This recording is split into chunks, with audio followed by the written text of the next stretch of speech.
Saintek IST Apri di Yogyakarta. Apa kabar hari ini? Semoga hari ini teman-teman semua dalam keadaan yang baik, sehat dan juga bahagia. Pastinya juga sangat happy karena bisa bertemu dengan teman-teman baru di IST Apri Yogyakarta dan juga bisa berkenalan dengan teman-teman panitia, senior, mahasiswa dari IST Apri Yogyakarta. Hari ini spesial juga kita akan berkenalan langsung dengan Bapak Rektor kita tercinta dan juga Bapak Ketua Yayasan kita yang terkasih hari ini, Bapak Insinyur Dr. Insinyur Amir Hamzah MT selaku Rektor kita tercinta IST Apri Yogyakarta dan juga Bapak Ketua Yayasan Insinyur Haji Sagarowedi MM. Kita langsung akan berkenalan dengan beliau dan kita akan juga mendapatkan banyak sekali insight hari ini di talk show mengenal lebih dekat dengan Rektor dan juga Ketua Yayasan. Selamat siang Bapak Insinyur Amir Hamzah MT, apa kabar hari ini Bapak? Selamat siang, alhamdulillah baik-baik, Mbak Cila. Baik-baik, ya. Dalam keadaan sehat juga Bapak ya. Sehat, ya. Terima kasih atas kesempatannya dapat menyapa teman-teman mahasiswa baru hari ini. Bapak Insinyur Haji Sagarowedi MM, selamat siang, apa kabar Bapak? Selamat siang, baik, sehat. Sehat dan juga bahagia hari ini ya Pak ya. Kita ketemu dengan para cendekiawan muda Saintek Betul. IST Apri Yogyakarta. Iya, hari ini mereka pastinya ingin mengenal lebih dekat siapa sih rektor kita, kemudian siapa sih ketua yayasan yang tentunya juga bekerja keras dalam menaungi dan juga dalam menjalankan segala hal operasional di IST Apri Yogyakarta. Boleh Bapak Amir dan juga Pak Wedi menyapa teman-teman mahasiswa baru cendekiawan muda Saintek IST Apri Yogyakarta. Baik, saya dulu mungkin ya. Boleh. Saya buka biar berkenalan. Assalamualaikum warahmatullahi wabarakatuh. Alhamdulillah para Saintek muda IST Apri Jakarta, saya selaku pimpinan IST Apri mengucapkan selamat datang ya atas bergabungnya Anda semua dengan IST Apri. Mudah-mudahan Saintek Indonesia ini akan semakin berkembang dengan bergabungnya Anda di IST Apri. Ya, jadi kita tunggu kiprah kita meskipun kita sekarang ini hanya bisa berjumpa dengan lewat Zoom, lewat daring, dan mungkin nanti juga di dalam kuliah ke depan kita juga belum bisa tatap muka, tetapi tidak menjadi mengurangi semangat kita. Begitu. Terima kasih sekali Bapak Amir. Kemudian selanjutnya Pak Wedi, dipersilakan. Assalamualaikum warahmatullahi wabarakatuh. Selamat siang adik-adik Saintek muda Institut Sains Teknologi Apri Yogyakarta. Saya merasa bangga dapat bertatap muka dari kejauhan dengan para Saintek muda. Mudah-mudahan Anda di sini nanti betul-betul belajar dengan baik dan insya Allah nanti juga Anda belajar dengan baik dan sesuai dengan cita-cita yang diinginkan. Terima kasih Bapak Wedi. Pada video kali ini, tim ST Apri 1 dengan kendaraan Kalisa 28 akan mengadakan 5 pengujian. Yang pertama yaitu pengujian head brake, di mana dilakukan di bidang miring dengan sudut 36 derajat.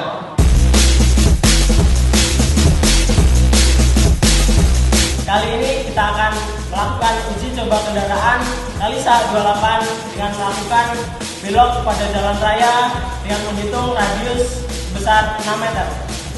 Mobil Kalisa 28 dilengkapi oleh lampu utama, lampu sen, lampu hadap, wiper, klakson, lampu starter, dan lampu rem belakang.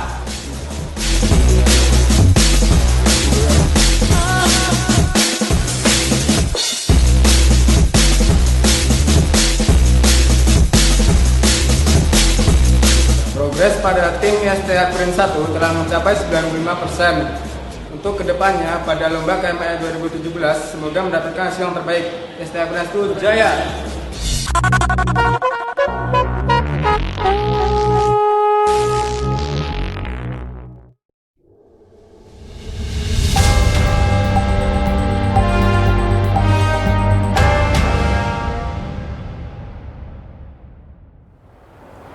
Ya, kembali lagi teman-teman cendekiawan cendekiawan muda Saintek IST Aprin Yogyakarta. Seperti yang tadi sudah saya sampaikan, kita hari ini akan ngobrol langsung mengenal lebih dekat dengan Ketua Yayasan Pembina Potensi Pembangunan IST Aprin Yogyakarta, Bapak Insinyur Haji Sagorowedi MM. Beliau ini yang sudah lama sekali membantu berjalannya semua operasional di IST Aprin Yogyakarta, dan kita akan mengenal lebih jauh apa sih Yayasan PPP ataupun Pembina Potensi Pembangunan IST Aprin Yogyakarta, kemudian sejarahnya seperti apa, bidang usaha yang mereka kerjakan apa saja.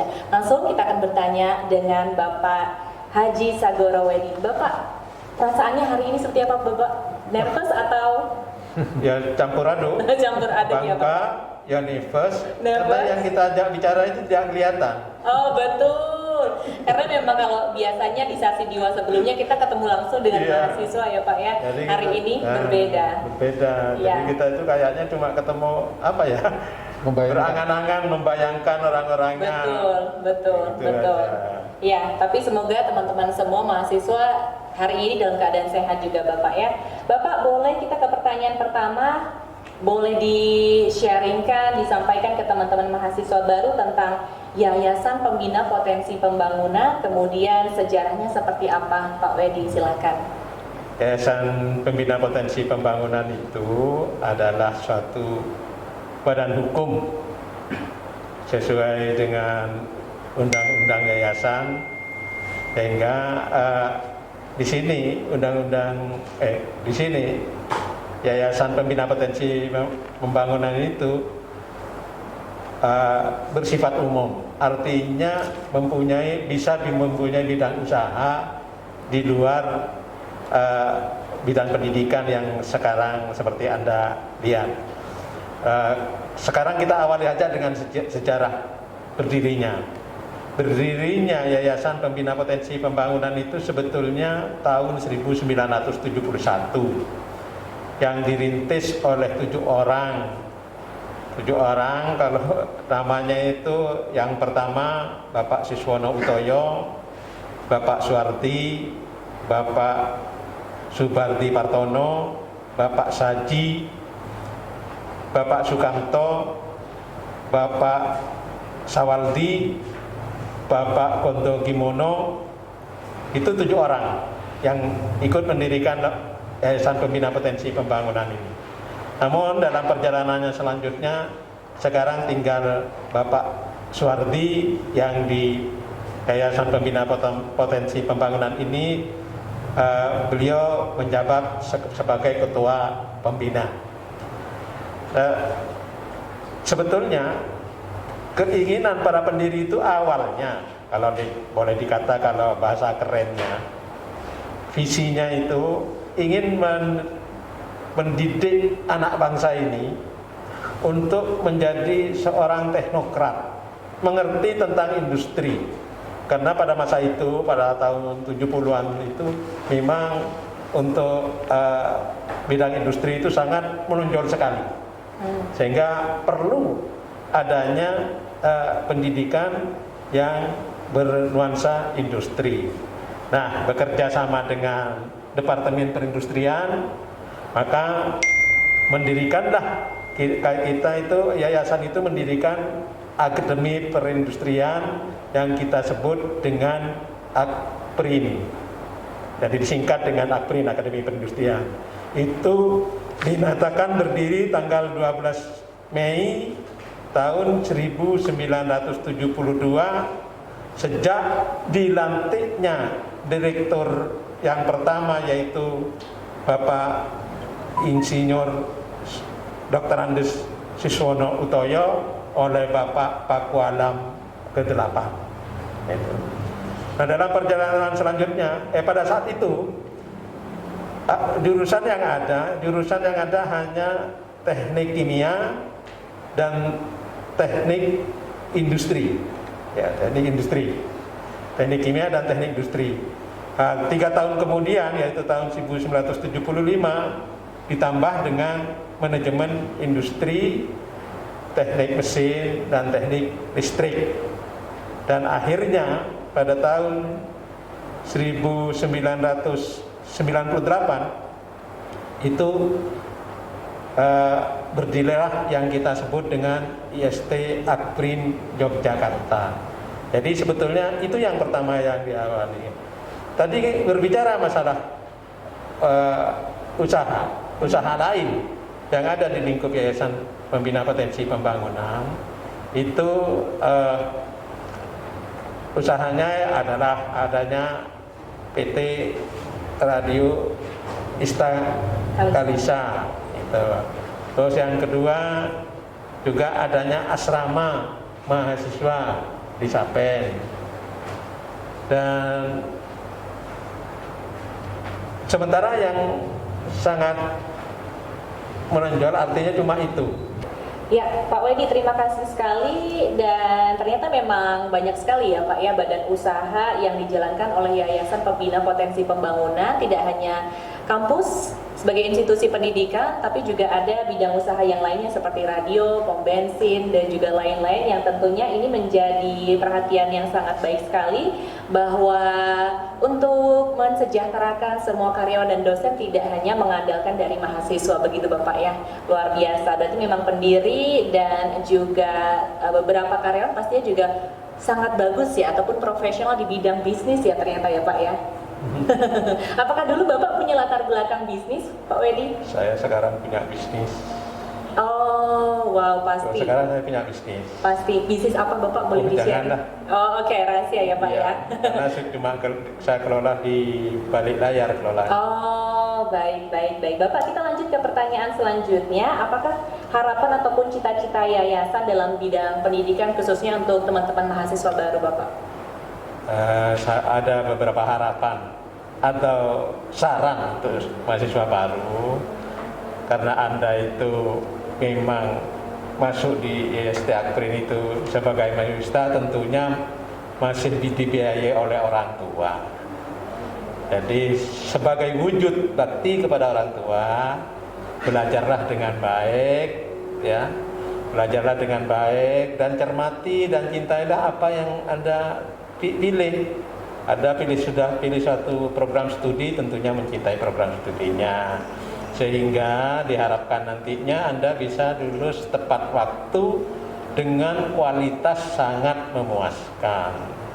Karena kalau dari cita-cita awal sudah bagus, insya Allah nanti Anda akan lulus dengan baik. Nah, dan harapan saya juga begitu Anda lulus dari lembaga ini, kita harapkan yang pertama jaga nama alma mater, yang kedua tekunilah pekerjaan yang yang mungkin saat itu Anda akan bekerja, dan lakukanlah secara amanah, jujur dan amanah.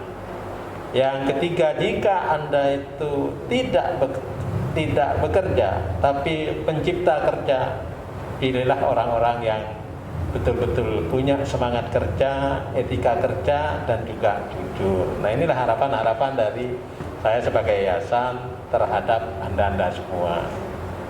Jangan mudah dipengaruhi hal-hal yang Anda menjadi jauh dari lembaga pendidikan ini, karena kalau Anda akan menjadi bumerang bagi Anda untuk melanjutkan pendidikan di sini, dan saya khawatir juga Anda menjadi teman-teman yang masuk kelompok yang harus di DO karena aturan yang berlaku.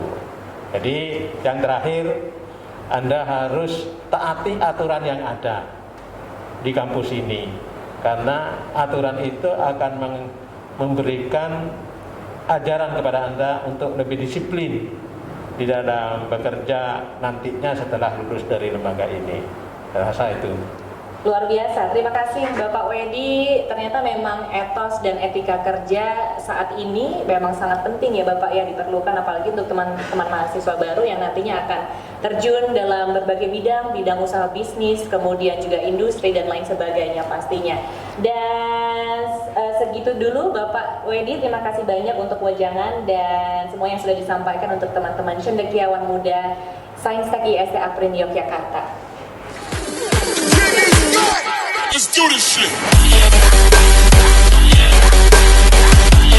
Tugas saya mengurus administrasi tim dan sponsor guna kepentingan tim kami. Memastikan bahwa setiap divisi mampu mencapai apa yang telah ditargetkan.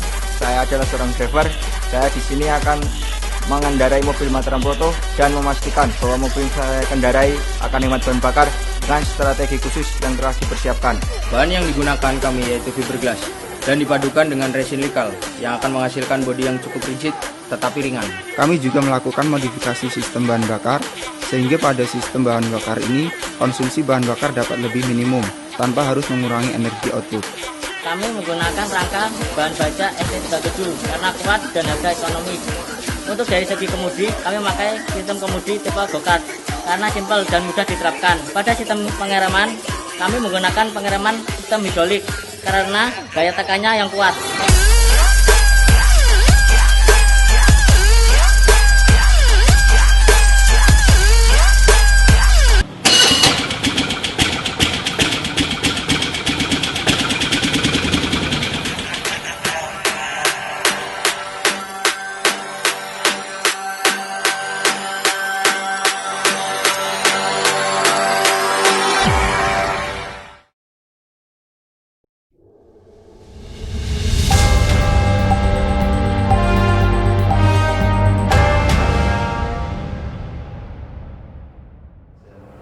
Ya, teman-teman cendekiawan muda Sains Teki ST Aprin Yogyakarta, kalau tadi kita sudah ngobrol langsung dengan Bapak Ketua Yayasan Pembina Potensi Pembangunan, Bapak Insinyur Haji Segorowedi MM. Kali ini kita akan mengenal lebih dekat Bapak Rektor kita tercinta, Bapak Dr. Insinyur Amir Hamzah MT.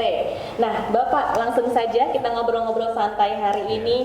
Hari ini perasaannya bagaimana Bapak menyambut teman-teman mahasiswa secara online, berbeda dengan tahun-tahun sebelumnya? Saya bahagia sekali Mbak Sheila karena selama lockdown ini lama kita membayangkan besok. Betul. Kalau sampai bulan September masih lockdown, masih work from home, nggak bagaimana ya kira-kira perjumpaannya, ternyata kita harus berjumpa lewat virtual gitu ya. Iya. Jadi saya betul-betul sangat bahagia sekali ya. Iya, terima kasih Pak Amir. Pak Amir boleh sharing ke teman-teman mahasiswa baru yang tentunya baru pertama mengenal via online. Betul. Dengan Bapak Rektor kita tercinta. Bapak sejak kapan sih Bapak berkecimpung di dunia pendidikan?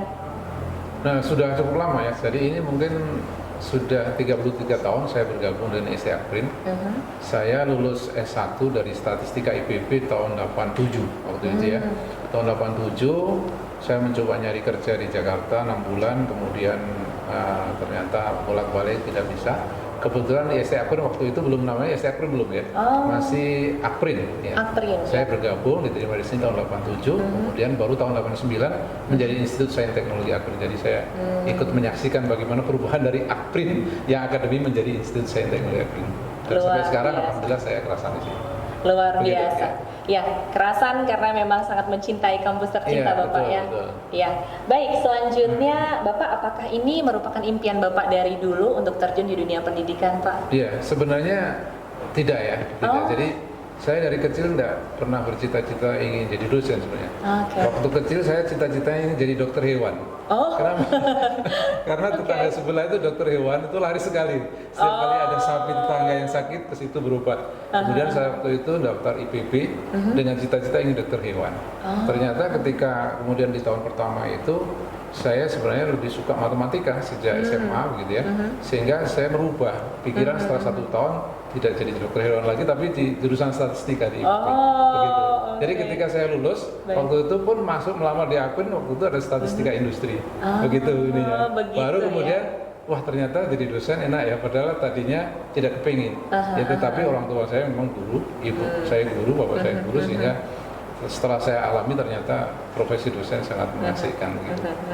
Iya, sangat mengasihkan dan pastinya sangat membahagiakan Bapak ya. Karena setiap saat ketemu dengan para pemuda yang penuh semangat ini. Iya, luar biasa. Dan pastinya kalau dari dokter hewan kemudian menjadi seorang dosen tidak jauh juga sih Pak, sama-sama mulia juga pekerjaannya ya Pak ya. Dosen juga sharing, menyalurkan ilmu-ilmunya untuk mahasiswa tercinta pastinya. Pak Amir kalau di kelas pastinya keren nih teman-teman mahasiswa. Nanti kalau ketemu dengan Pak Amir ya pasti akan ada informatika ya. Kebetulan siapa yang dari informatika ini ya. Saya kebetulan bidang informatika gitu. Luar biasa. Beruntung banget nih teman-teman informatika bisa kenal langsung dengan Pak Rektor kita tercinta. Kalau saya pengen sih ya, boleh saya daftar lagi ya Pak? Gitu ya. saya backgroundnya statistika tapi tidak mengajari statistika. Oh gitu. Bapak warik satu kita baik. itu ya. Wah, luar biasa. Oke, kita lanjut ke pertanyaan selanjutnya Pak Amir. Ini kan situasi pandemi pasti banyak sekali penyesuaian ya Pak ya, apalagi untuk pengajaran. Sekarang semuanya dilakukan online, dilakukan daring. Ada pengalaman mengesankan nggak sih Pak selama mengajar selama online pandemi ini? Iya banyak ya pengalaman karena selama ini terus terang para mahasiswa perguruan tinggi hampir semuanya termasuk Akprin itu kalau namanya konten daring ya konten yang istilahnya virtual itu selalu tidak siap ya selalu tidak siap. Kenapa? Karena itu sesuatu yang sangat berat dibuat gitu ya. Orang harus bikin konten video pura-puranya di depannya ada mahasiswa dia rekam gitu ngomong gitu harus ngomong di tengah jalan keliru harus ulangi lagi itu sesuatu yang sangat melelahkan. Tetapi ketika kemudian mulai bulan Maret ya kita ya pertengahan Maret, April, Mei waktu itu saya baru ngajar 2 tatap muka tiba-tiba harus lockdown ya. Maka kita mau nggak mau ini para dosen ya jibaku kemudian menyiapkan ini dan itu adalah satu paksaan yang dibikinkan oleh kondisi sehingga sekarang para dosen pun berlomba-lomba untuk membuat konten untuk daring karena itu memang dibutuhkan ya. Jadi yang sangat lucu itu ketika kemudian kita sedang melakukan pendadaran ya waktu itu mahasiswa kita ada di NTT gitu ya. Biasanya pendadaran kan 1 jam. Ya maka presentasi pada tengah jam tiba-tiba mukanya diem, dia keluar dari Zoom. Oh karena terlalu nervous? Iya karena bukan karena jaringannya tidak stabil. Masuk lagi. Itu dia betul. Tapi akhirnya jadi 2 jam. Tapi ya itu demi untuk protokol ya kita mohon protokol sehingga beberapa kali kita melakukan seminar kemudian pendadaran secara online ya. Mahasiswa kita kadang-kadang ada di Kalimantan, ada di Sumatera, ada di NTT dan itu tidak menghambat ya perjalanan masih tetap bimbingan juga begitu bimbingan skripsi juga jalan dengan baik. Luar biasa. Jadi proses mengajar, belajar mahasiswa juga pastinya tetap lancar ya Pak ya dengan teknologi yang ada meskipun juga dengan berbagai macam gangguan yang ada. Ada yang mungkin mahasiswa, Bapak boleh izin beli pulsa gitu ada nggak ya Pak ya? Ada yang lucu-lucu gitu Pak. Kenapa kamu bilang saya disuruh mama ngantor ke warung? Ada juga yang seperti lagi kuliah kok tiba-tiba hilang cuma ada fotonya doang gitu. Ternyata disuruh mamanya ke warung. Wah luar biasa. Baik, dan kalau berbicara tentang perkembangan zaman saat ini Bapak pastinya sangat pesat ya Bapak ya dari teknologi, industri, bisnis semuanya komunikasi. Bagaimana peran Bapak sebagai rektor di IST Akprin Yogyakarta ini untuk menghadapi segala macam tantangan perkembangan zaman ini Bapak, terutama dalam bidang mengajar, dalam bidang pendidikan. Baik, jadi saat ini kan orang sudah ini dengan yang namanya revolusi industri 4.0 gitu ya. Jadi seperti kita ketahui revolusi industri 1 itu dulu adalah zaman mekanik gitu ya, mekanik kemudian berubah jadi adanya mesin uap yang tadinya manual menjadi mekanik, revolusi industri 2 ditemukannya listrik yang kemudian ada otomasi, ketiga kemudian komputer, kemudian ada otomatisasi ya. Dan revolusi industri keempat itu adalah internet ya, sehingga ada ciri-ciri yang tidak bisa kita hindari yang mungkin kita pakai setiap saat ya. Jadi internet of things, kecerdasan buatan, big data dan seterusnya itu hal-hal yang nantinya mau tidak mau ya di dunia apapun dia pasti akan menghadapi itu. Oleh karena itu Institut Teknologi Akprin mempersiapkan untuk itu semua gitu ya. Sekarang kita betul-betul kerja keras untuk mempersiapkan bahwa yang namanya konten daring itu adalah sesuatu yang harus ya. Kenapa? Karena yang namanya angka partisipasi kasar ya, artinya anak muda yang harusnya kuliah tapi nggak bisa kuliah karena biaya restoran di Indonesia itu baru 34%. Sementara di negara maju seperti Jepang, Singapura itu sudah 60-70%, bahkan yang 80%. Kita mau 50% aja berat. Kenapa? Karena ada keterbatasan kemampuan, biaya restorannya. Nah, dengan adanya teknologi ini itu akan bisa disebarkan, bisa diperkuat, bisa bertinggi gitu. Luar biasa. Pertanyaan terakhir untuk sesi ini, Pak Amir, boleh dijelaskan tentang kebijakan Kampus Merdeka dan Merdeka Belajar, Bapak? Ya, terima kasih Mbak Sila. Jadi para mahasiswa, Kampus Merdeka ini pemerintah menawarkan kepada perguruan tinggi ya. Jadi Mas Menteri kita itu kan membuat 3 statement ya waktu itu, yaitu akreditasi tidak menjamin mutu, ya kemudian gelar itu tidak menjamin kemampuan gitu. Dan yang ketiga masuk hadir belajar atau hadir di ini tidak menjamin dia belajar. Nah itu kan hadir di kelas tidak menjamin dia belajar. Nah itu Kampus Merdeka ini kebijakannya satu, memudahkan perguruan tinggi untuk tidak setiap tahun, tiap 5 tahun itu dikungkung dengan akreditasi. Dan ini sesuatu yang sangat menguntungkan kita, termasuk Akprin ya. Karena kemarin begitu akreditasi, Akprin itu kemudian mendapatkan peringkat baik sekali ya.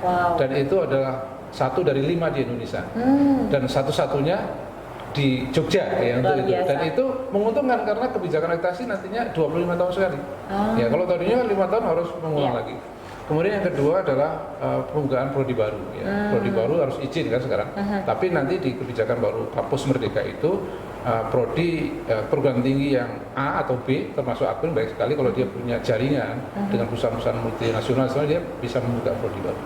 Kemudian yang ketiga adalah yang ini Merdeka Belajar ya. Kalau tadi Kampus Merdeka, Merdeka Belajar itu apa? Mahasiswa itu diberikan, jadi kampus itu harus memberikan fasilitas supaya mahasiswa itu bisa 3 semester nanti di luar prodinya. Jadi belajar itu bukan hanya di dalam prodi, tetapi di luar prodi. Ya. Jadi misalnya di magang, kemudian bisa penelitian. Yang tadinya magang hanya 2 SKS ini bisa dinilai lebih tinggi. Nah, sehingga di luar prodi, di luar kampus ya, sebanyak 20 yang di luar prodi, kemudian yang di luar kampus itu 40 SKS. Nah, itu contohnya bahwa mahasiswa yang punya usaha, misalnya dia punya usaha itu nanti bisa diakui pembelajarannya.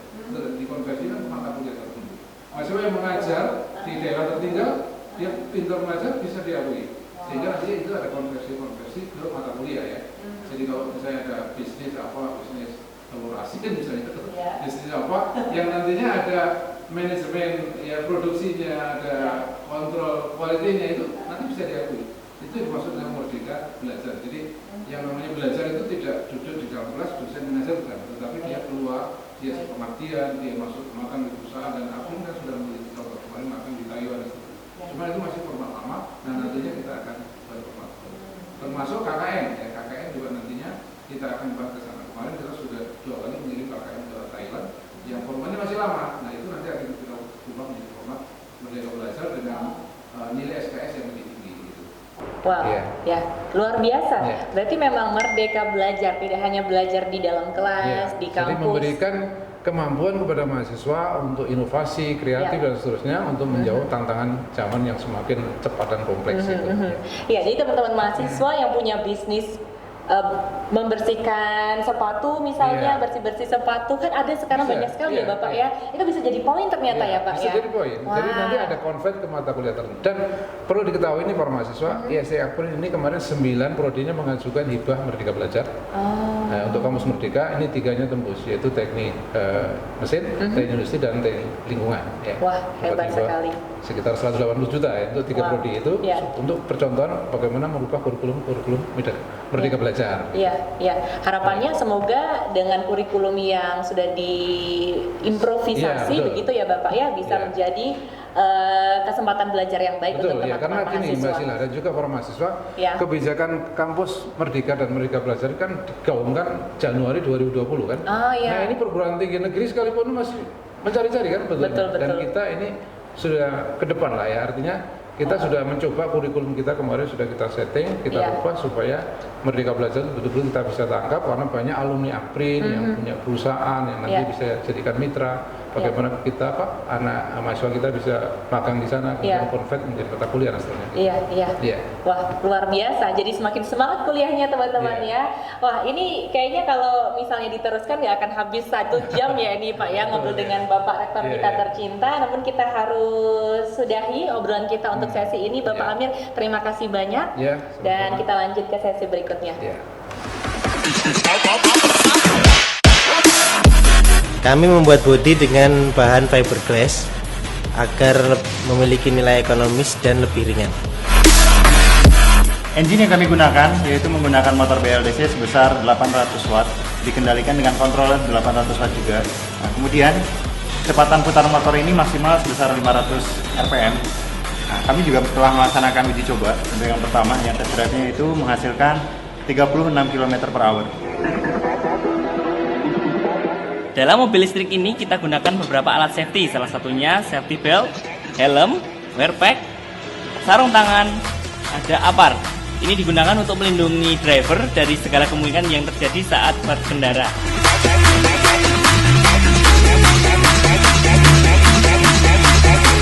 Untuk Untuk rangka dari mobil listrik ini kami menggunakan aluminium dengan profil 6x3 dan untuk sistem kemudinya kami menggunakan prinsip Ackerman dengan Tech and Pinion.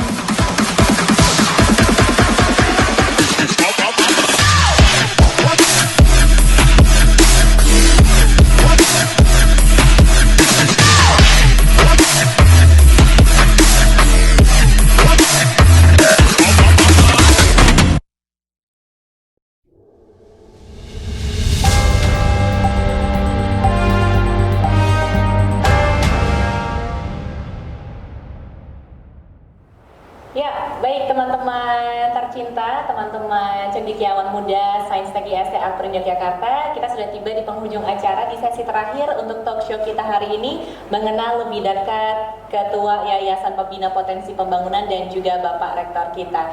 Jadi kita akan langsung bertanya dengan Bapak Insinyur Haji Sagoro Wedi MM, Bapak, terkait motivasi nih untuk teman-teman mahasiswa baru kita dalam menghadapi tantangan dunia pendidikan, pastinya dari mungkin mereka mengalami transformasi atau transisi Bapak ya, dari mereka awalnya teman-teman siswa di sekolah menengah atas kemudian masuk ke perguruan tinggi, apa sih yang harus mereka sesuaikan, yang harus mereka lakukan, dan mungkin Bapak bisa berikan motivasi untuk mereka.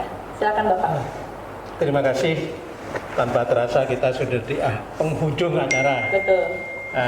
Mudah-mudahan yang sebentar ini cukup berkesan. Ada pesan saya kepada seluruh cendekiawan muda Saintek IST Aprin yang dengan harapan bahwa pola belajar di perguruan tinggi itu sangat beda sekali dengan zamannya di SLTA. Kalau di SLTA kita masih dibimbing, betul. Tapi setelah menjadi mahasiswa, Anda harus punya kemampuan belajar mandiri, melengkapi semua mata kuliah yang diberikan oleh dosen dengan tentunya dengan upaya sendiri. Jadi jangan hanya tergantung dengan apa yang ada di kampus. Sehingga dan juga Anda harus mulai mencintai untuk membaca buku, karena kelemahan kita kadang-kadang literatur yang diwajibkan oleh para dosen kadang-kadang tidak pernah dibaca, tapi kita lebih senang melihat hasil dari teman atau hanya tergantung pada catatan yang telah diberikan oleh dosennya. Jadi itu aja bekal agar Anda bisa menguasai suatu pelajaran.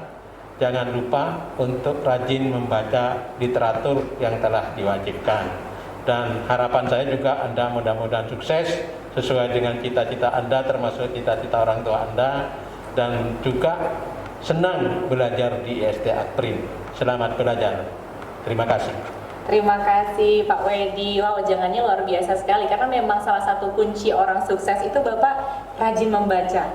Betul. Jadi semoga harapannya teman-teman bisa nanti langsung membaca banyak buku, karena memang tidak hanya ilmu-ilmu itu tidak hanya kita dapatkan dari media visual, tapi juga dari buku yang tentunya juga sangat bermanfaat. Selanjutnya ke Bapak Rektor kita, Bapak Amir, boleh disampaikan pesannya untuk teman-teman mahasiswa tercinta terkait sama dengan yang tadi sudah Bapak Wedi sampaikan, tantangan mungkin di dunia pendidikan, terutama bagaimana mahasiswa bisa memaksimalkan fasilitas dan juga segala macam ilmu yang bisa didapatkan di sini. Silakan. Terima kasih para mahasiswa atau calon mahasiswa Saintek IST Aprin. Jadi saat ini kita berada di dalam situasi pandemi ya, di mana kebijakan pemerintah mewajibkan perguruan tinggi itu mengadakan kuliah secara daring ya. Dan itu tugas berat bagi para dosen, karena dosen tadinya mungkin hanya masuk kelas mengajar, nggak pernah dia mengulangi dari masuk pintu ulangi gitu kan. Tapi ketika dia menyiapkan konten, dia bisa mengulangi seperti itu. Dan itu adalah tugas berat bagi para dosen. Nah, yang kedua, dosen itu sekarang bukan sumber ilmu ya. Bukan sumber ilmu. Kenapa? Karena untuk misalnya mata kuliah programming aja, sedikit yang bisa disampaikan dalam 14 kali tatap muka kali 3 SKS ya. Itu disiplinnya membutuhkan berpuluh-puluh jam lebih banyak. Nah, oleh karena itu dosen ini di dalam situasi merdeka belajar nantinya ini lebih kepada motivator, evaluator, mendampingi belajar. Jadi bukan memberikan ilmu. Ya, sehingga mahasiswa nantinya itu istilah sekarang adalah pembelajar. Dan belajar itu bukan duduk diam kemudian menunggu ilmu dari dosen, bukan. Tapi dia mendownload, membaca, mengeksplorasi, mencoba, dan itulah yang nantinya akan kita lakukan. Sehingga dengan demikian istilahnya ketemu dengan dosen atau tidak itu menjadi tidak penting. Ya, seperti kata Mas Menteri, kehadiran di kuliah itu bukan jaminan dia belajar. Ya, kalau gabung di Zoom yang dibuat oleh dosen, habis itu dimatikan kameranya, ya, video dimatikan, terus dia main game, ya, mana dosen tahu kan? Ya, oleh karena itu, ketika nantinya Akprin itu menyediakan namanya Learning Management System, lms.akprin.ac.id. Para dosen masuk PPT di sana, video pembelajaran di sana, ngasih dikta di sana. Nah, mahasiswa akan menghadapi hal yang sangat berat karena setiap dosen nantinya akan memberikan materi-materi belajar. Saya kira itu bukan hanya perguruan tinggi, di SD pun juga begitu, SMP, SMA juga begitu.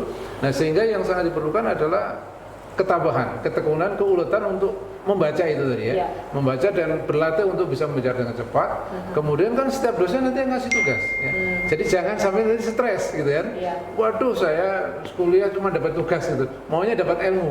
Mengerjakan tugas itulah nanti ilmunya dapat gitu ya. Sehingga dengan semangat yang tinggi, dengan motivasi yang tinggi, jangan istilahnya wah saya sudah biar tinggi-tinggi kok cuma suruh baca. Loh, memang belajar itu bagaimana? Belajar itu kan memang membaca, berdiskusi kan gitu. Nah, itu yang kita siapkan nantinya dengan Learning Management System, sehingga kalau tadinya tatap muka itu adalah dipakai untuk mengajar dari dosen ya, kalau dulu saya waktu kecil ya, waktu kuliah itu yang namanya kuliah itu datang dengan buku kosong, otak kosong gitu. Kemudian mendengarkan ya. Nah, sekarang enggak. Berbeda. Mereka belajar membaca dulu, kemudian ketemu untuk berdiskusi. Nah, itulah. Ya, jangan kita kan biasanya kalau diskusi malu-malu ya. Nanti kalau pakai Zoom ini sangat berkesan juga ini Mbak Sila ya. Biasanya kalau saya ngejar di kelas offline, ada pertanyaan gitu. Kalau seminar ada pertanyaan, diam semua. Ini begitu pakai Zoom nanya, tapi dia diumpetin. Kemarin ada gitu. Tolong videonya dihidupin Pak, malu Pak, saya nggak pakai kerudung. Ya sudah, belum mandi ya kayak gitu.